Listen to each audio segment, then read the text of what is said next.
Welcome back, everybody, to the Sexy Business Podcast. I am your host, Spooky Dangerous, and joined with me always is Lewd Neko.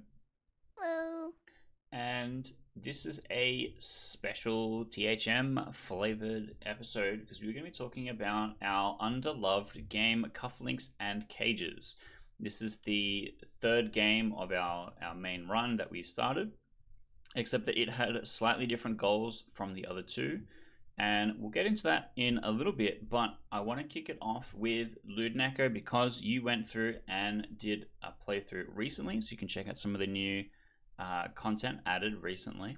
And also, you did a full playthrough at the beginning of the year, I believe. So you have a pretty general idea of how the game runs. Did you want to run us through what that kind of experience was like for you? Yeah. I'll try to explain it. I'm sure you'll be able to get the details a lot better. But Cufflinks and Cages is sort of a unique visual novel experience because, unlike most visual novels, which are either entirely linear or who have just like a couple of branching choices, it has both branching choices as well as sort of random elements of what kinds of scenes you get in what order. So very basic plot summary, I suppose, is this is a universe where most people have PPs, so there's lots of Fudas running around, and they've broadly been categorized into either hyper or hyposexual beings. So hypersexual Fudas are very horny all the time, kind of almost bimbo like. They really love sex and masturbating. Whereas hyposexuals can be much more reserved about their sexual needs. They aren't a slave to them, so to speak. And within the society, the hypersexuals are oftentimes sort of like put in chastity to control them or, or try to like train them almost a little bit because you can go from one category to another. They aren't fixed categories. So our main character, Danny, right? Danny? Yeah, that's right. Okay, I suck at names. So Danny is a hypersexual Fuda. She's very, very, very, very horny all of the time. However, she started working for a company that actually makes chastity cages, which I have to say sounds like a really awesome job. I'm jealous of people in the real world who get to do that. And her boss has found out about her sexual or hypersexual condition, I suppose, and she has basically been put in chastity to try to train a good office worker. And so some of the choices you'll make throughout the game are basically about how you feel towards your dominant. What was her name again? The dominant lady. Sophia. Sophia. Whether you're going to be nice and obedient or if you're going to sort of try to, worm around your duties a little bit. And then the other part is basically you have a set of tasks that you'll be given, so typical OSIX work. And as you do each task, they can sort of trigger or lead to these randomly generated scenes that can include things like getting horny during a meeting or having a cage check or fucking up your job and seeing how she is going to punish you. And this happened sort of over a couple of different rounds. When I first played it, it was a lot earlier in development. So there was some characters that weren't introduced yet, some sort of like arcs, I suppose you could say, that hadn't started. But now there's a sort of progression system of how well you're doing at work, and you actually get to get new tasks to sort of show progress that you're making.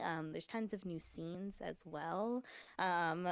During my most recent playthrough, I was on a bit of a time crunch, so I could not read all of the juicy details. But I will say there's a lot of like writing, especially for a game, I think, of this size and of this sort of progression timeline.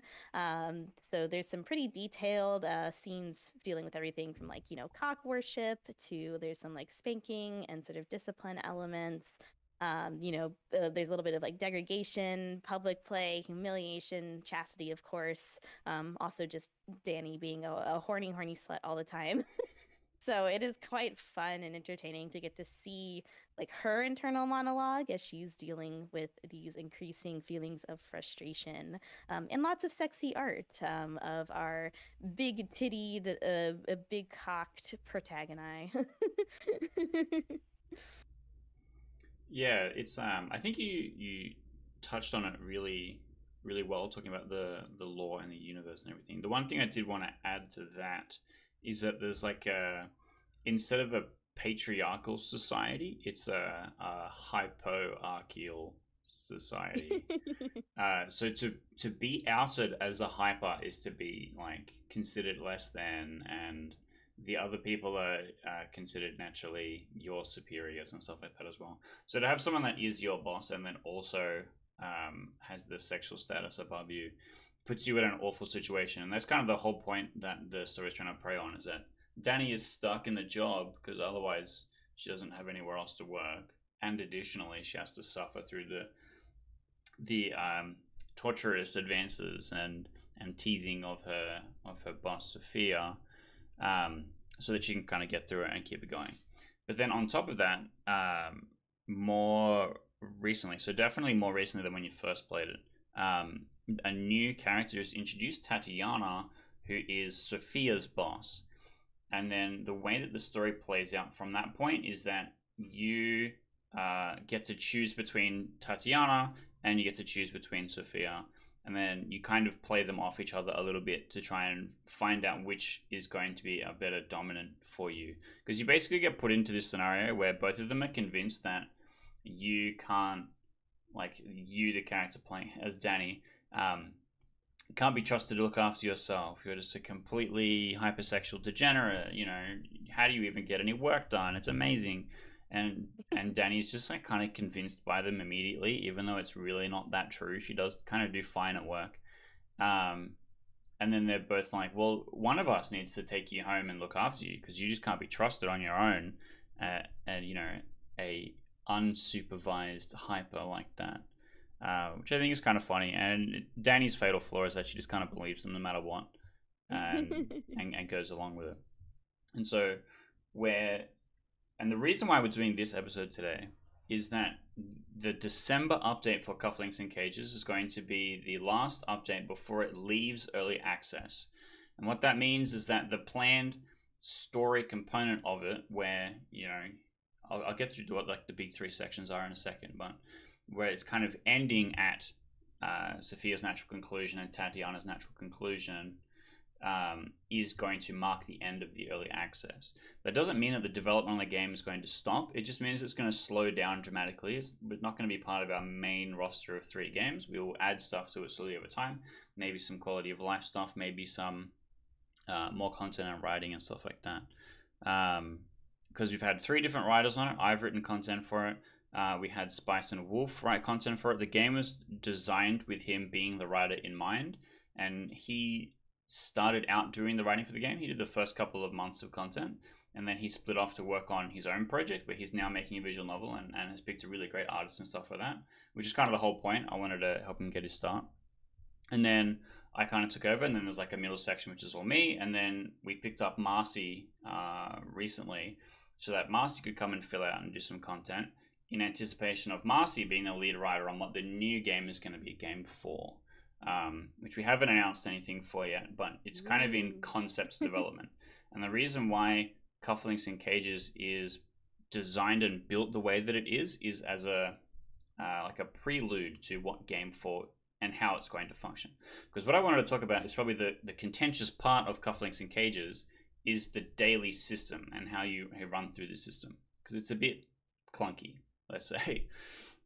Because it's very complicated on the back end, but basically each day will run on a clock. Like you'll come in, each day will start, you'll know how many days it has been since you've last come, then you'll be presented with a choice of what your task is going to be. You'll have, there's a little thing on the bottom of the screen that shows you how close to completion for the week or whatever that each of them is, and then once they're all done, you unlock a new section. So the 3 main sections is the first set of tasks, the second set of tasks, and then specific requests from Sophia and Tatiana, which will pop up, and your second set of tasks get reset so you can keep doing them, but the specific requests will show up and you can pick them instead, which is basically just that story bracket has been unlocked.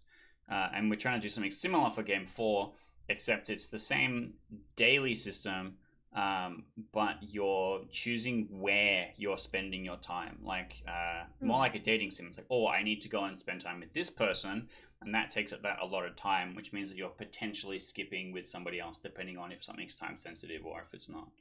And so Ooh. this kind of works like a trial run for that, and I can't personally promise how good it's been received, but it basically just functions as a way to split up the content so that you have the highly impactful scene where something cool happens, and then you come back to your regular office life, and you still feel that kind of Danny's experience of the monotony of the office life. Yeah, and I think that could also be maybe one of the reasons why this one hasn't connected as much with like your audience is like I think office sexiness isn't like the biggest category ever. And like when it is, I think most of the office sexy stuff I've seen is usually the male business owner and like the Mm, female secretary, like The Secretary, the movie, or 50 Shades of Grey. Those are both sort of like businessy, like BDSM-y things the going male on. power fantasy, yeah. Yeah, but you really don't see it as often, the inverse, either like a femdom and a male submissive, or like two women or two men. Like, yeah, it exists here and there, but it just doesn't seem like a fantasy that's explored as often. If it is like a female boss, most of the time from when I've seen that, it's actually the fantasy of like taking her down or like making her into a slut or, breaking her because she's a bitch. Mm. Yeah, this one is a little different because it's Fuda Dom on Fuda Sub, which I think is just kind of rare in general in the entire niche. But and most of our fan base is expecting Fuda on male content anyway.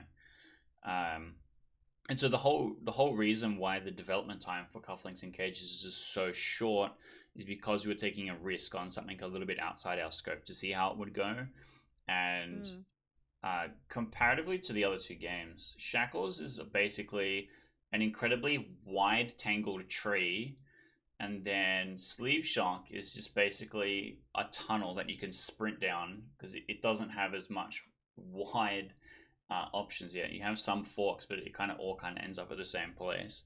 And we will go back and add stuff to it later, but barreling forwards has been the easiest, best choice so far. And then Cufflinks and Cages is a hamster wheel, and you can step onto an adjacent hamster wheel an infinite number of times, basically. Which is a little confusing to explain it with a visual metaphor, but that really is how the game functions. It's like several pachinko machines stacked next to each other. Um, and it is a little bit crazy like that, but basically there's a few different segments in the day loop. Like once a day completes, it will reset, and then the clock goes, okay, it is now a new day. And then every time in these check sections, we'll go, oh, have I met the requirements for this new scene to come out? And then you'll go and see a new scene or playthrough. Something happens to Danny. The whole point was that Danny as a protagonist is not journeying through the game. The game is happening to Danny the protagonist. And again, it's hard to say whether or not that connected, but everything about Cufflinks and Cages was trying to tech demo is like the wrong word, but like proof of concept. See how it did with the audience. Is this a new niche that we want to explore in? Do we want to continue working with this artist? Because the artist we do have, I think, is very talented. Um, but it's hard to know if it's going to match up against some of the other people we've worked with, right? Like, how does it fare well with our brand and things like that? Yeah, and I mean, we talked a little bit about this off camera, I suppose, but I think one of the problems with trying to tell submissive narratives, and I see this especially in the adult gaming world, I've seen some fan fictions and eroticas that tend to pull it off better, is there's a very big difference between the fantasy of being a submissive and the actual reality of it. And not just in the sense of like, oh, like in real life you have to negotiate things and like talk to your partner and like communicate, which is not often included in the fantasy. But oftentimes I find like the submissive, especially the submissive male fantasy, is actually really not about submission. It's oftentimes about getting the masochistic things you want when you want Hmm. them, which is not what most actual IRL domination looks like outside of paid services. Like domination is not just like, oh, you get spanked whenever you want to. You get spanked when your dominant wants to, or you only get out of your cage when your dominant actually wants to put you out of it. And I think conveying that feeling of like not having that control, of having to do things that like you don't entirely like want, not in the sense that like you wouldn't consent to it, but the sense that it's like it's not fun for you. It's not like this like sexy pleasurable thing. You don't really see that, and I think sometimes when people do encounter those sorts of storylines or mechanics or whatnot in erotica, they're like very turned off by like, oh, I'm not getting my way in this fantasy. Yeah, it does feel a little bit like that. And I guess the goal was to try and make it more immersive, as in like that was more closer to the actual experience of Danny's life and how she's pulled through it rather than pushed through it. I guess. But yeah, I think you are right. And basically, if you just play the game trusting that, just imagining it's entirely linear and that all you're doing is like progressing through the next thing, then the like actual doing tasks and stuff mechanic means nothing to you anyway, and it doesn't matter. And you're just like, oh, this is just the route that I ended up taking through the game, which I think is fine. Like I don't. Initially, the problem with it was that people would play it and they would go, "I'm clicking on the button. I don't know how far in or how many times I'm supposed to do this," and you feel directionless. Now it's like, Mm. okay, I know exactly when the end is. Oh, I have a new set of tasks now. I've definitely accomplished something.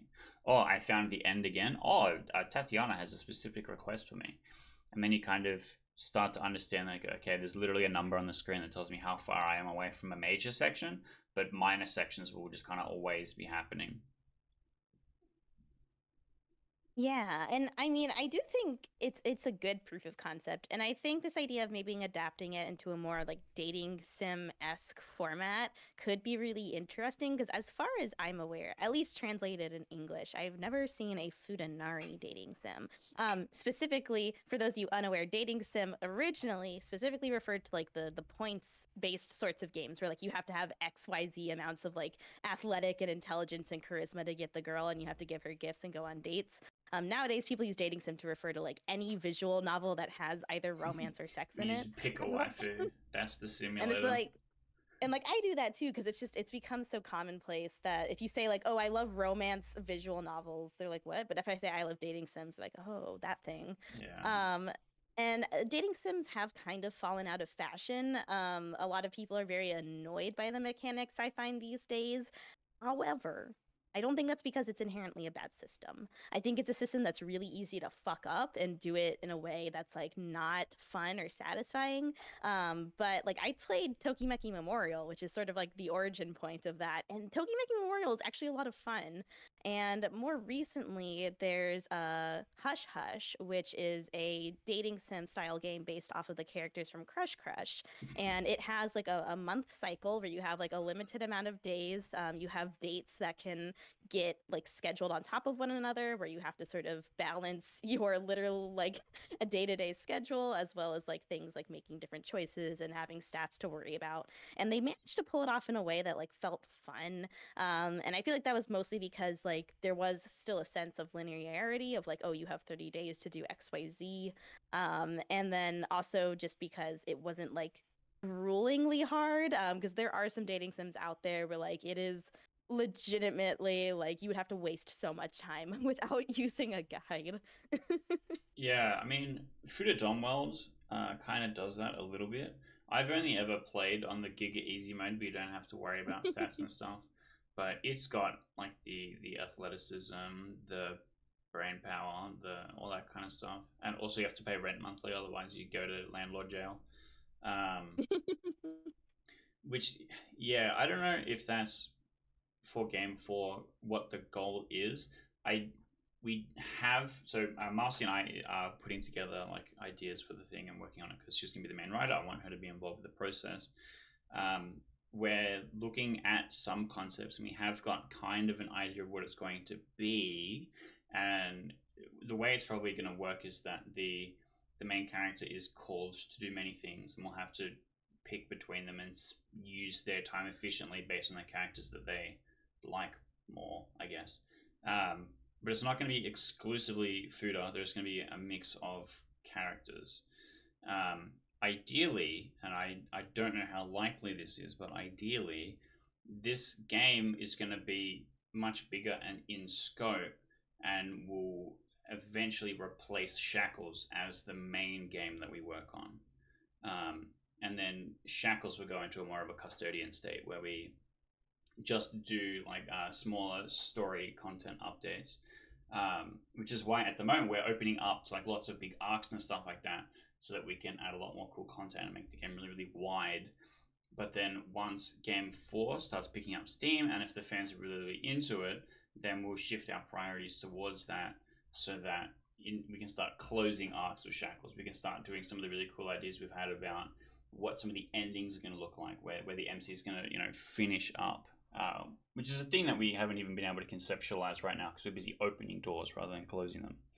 But that's kind of like the exciting news about why Cufflinks and Cages is getting to where it is now, because it's like, cool, this is the experiment, this is the game, this is the the project, this is everything that we wanted to accomplish with it. Whether or not they were a huge success, time will tell.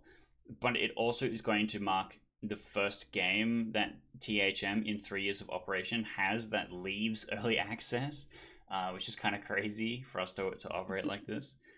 Because the goal has always been to get games to...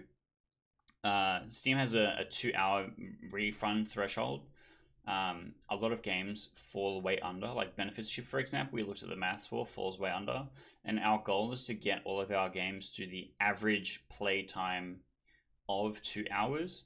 Cufflinks and Cages is at 150.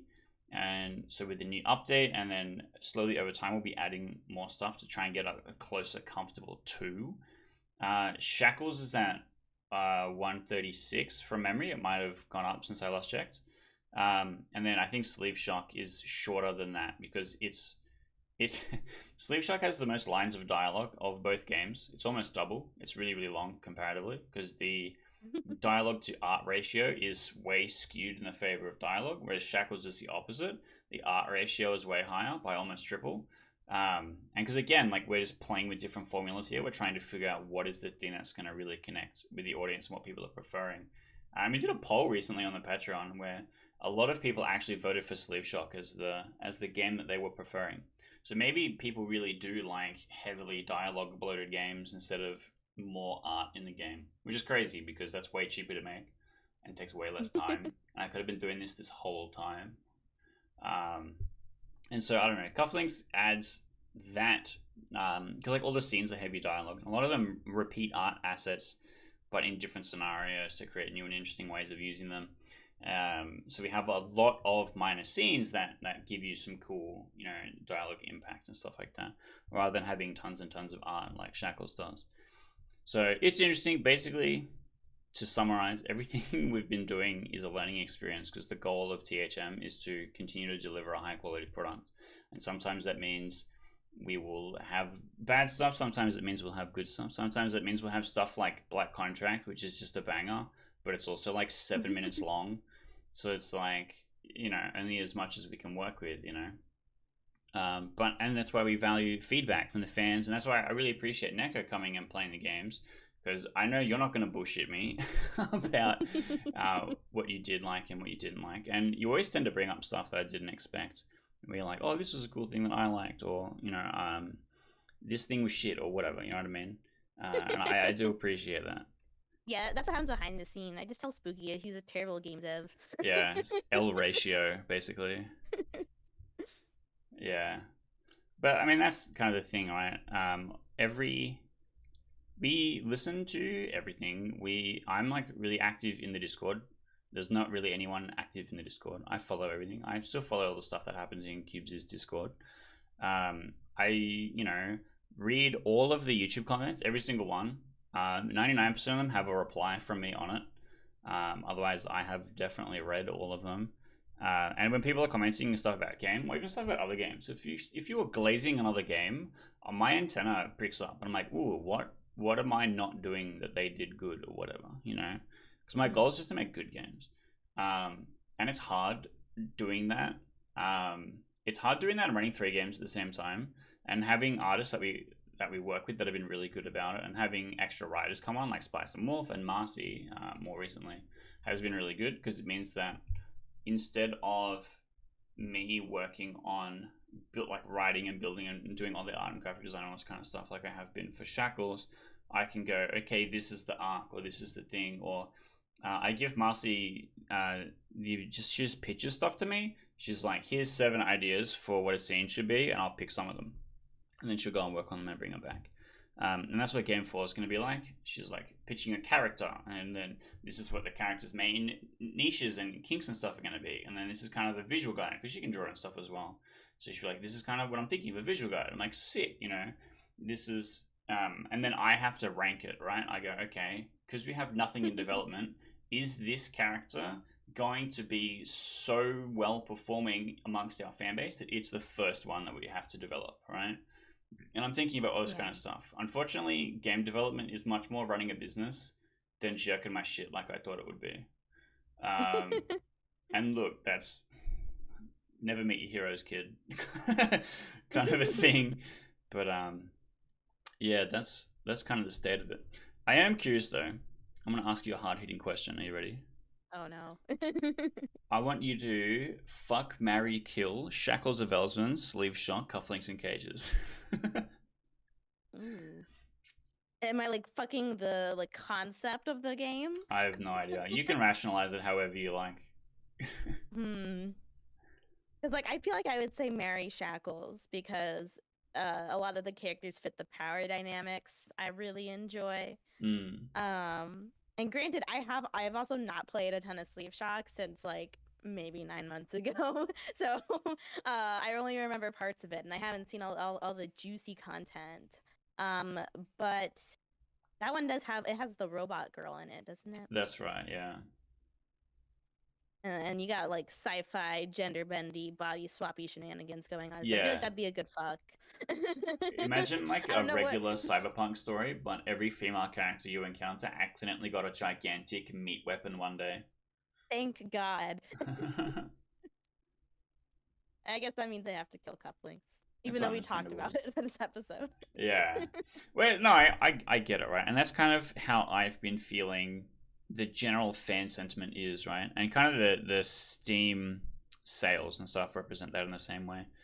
But it's also like a time-based thing, right? Shackles got a big head start, which is why it started off doing well and continued to do well. Sleeve Shock did not get a big head start, and throughout the first several months didn't do great, and has just now started to do pretty good. And so I wonder if Cufflinks and Cages is going to do the same thing, and if transitioning into full release again is also going to make a big difference. Because if you have a look at our reviews on Steam, they're really bad. Even on Shackles, the reviews on Shackles is mixed. And then all of the ones that show highest are from like the first 3 months of release. People are like, there's no content in this game. I'm like, that was the point, like, of the early access release. Hello, thank you for reading. And then Sleeve Shock has some people being like a little bit nitpicky, but it's like less than 10 reviews in total, right? And so it's hard to see what people are actually thinking and wanting. Are they bouncing off the page because the page isn't laid out very well? Is the game just not very good? And that's just Steam specifically. On itch.io, Sleeve Shock does really well. And then I have a few people on the Patreon that are like really into Cufflinks and Cages because there's no real like footer on footer content. And it's just, is that a niche that we've not connected with, or is our niche just so firmly defined in footer on mail? Because we had a footer on footer scene in Sleeve Shock, and people got up in the comments about it, and they're like, how fucking dare you do this? She was the most dominant, big cock wielding character. How dare you let another character fuck her? I'm like, well, she's in charge the whole time. She demands this of her, and she does it specifically to punish you, the main character. Everything fits. You just didn't expect her to be bottoming at any point. And I'm like, Sure. Listen. Trying to explain the idea of like dominant bottoming and like submissive topping to normies or like vanilla people who aren't actually kinky is so Yeah, difficult. I know. And I'm just like, look, that's fine. I get it. This was not to your taste. I think it's hot. I'm happy it's in the game. I know other people appreciate that it's there. It fits the narrative, you know. But then it's like, okay, if this is the general sentiment, does that mean things like cufflinks and cages are gonna really struggle? Does that mean that if in game 4 we include any food or unfooded content, it's gonna go unappreciated? So I have to think about, what the general consensus is of our fan base, because that's like the main thing that keeps us going, right? Like the Patreon is the workhorse upon which all of this is carried, and we rely on it a lot to help us keep it working, And that's why I like randomly doing our podcast episodes on the stuff that THM is doing, because I feel like a lot of this stuff is just kind of missed or not seen as to like the kind of stuff that we're trying to build and put together. Because we released a thing which was like, hey, we are considering concepts for game 4, and people were like, why don't you fucking finish the games you're working on now? I'm like, yes, we are. That's why we're doing game 4, because game 3 is complete. Did you not read my blog? Kind of a thing. Um, so, and I do appreciate. I know it does take away from some of the time of the, us doing Smash or Pass League of Legends characters or interviewing other cool content creators on the space, but I do feel like there is a small number of people that appreciate the candidness of me being on the show and talking about what's going on. And I appreciate being able to come in and talk about it, because it's the only really way, without me showing up in person at all of my different patrons' houses and having a talk with them about what's going on, that I can, kind of have that kind of dialogue so freely. Because I feel like text loses a lot of context. Yeah. And I'm much more blunt in writing than I am in person over voice. I worry about this a lot. I get in trouble for upsetting people because of it.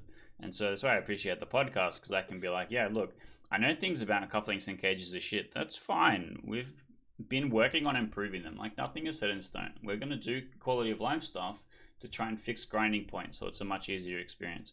Even if it means just, tutorializing stuff, how the task system works, so people understand how it functions or something like that. So that you're not just feeling like you're aimlessly wandering around or whatever. And some of that's going to come down to requests from you, right? So if you're watching this and you've played any of our games, I would love to know what you're thinking, what you're feeling, fuck, marry, kill. Which is your preference of the 3? Did you play Cufflinks and Cages? Is this something that you want to see more content of?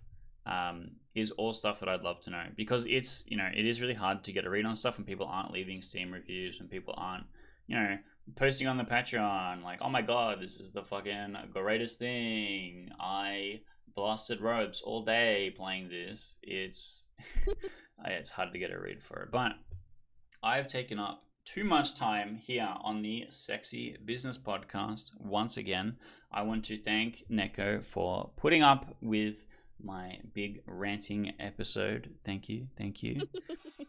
But for everyone out there listening, you have to click the like button, you have to click the subscribe button, so that we can make it up to Neko for making her have to put up with me all the time, every week, coming and recording the show, so we can have a happy Neko here in the office of the Sexy Business Podcast.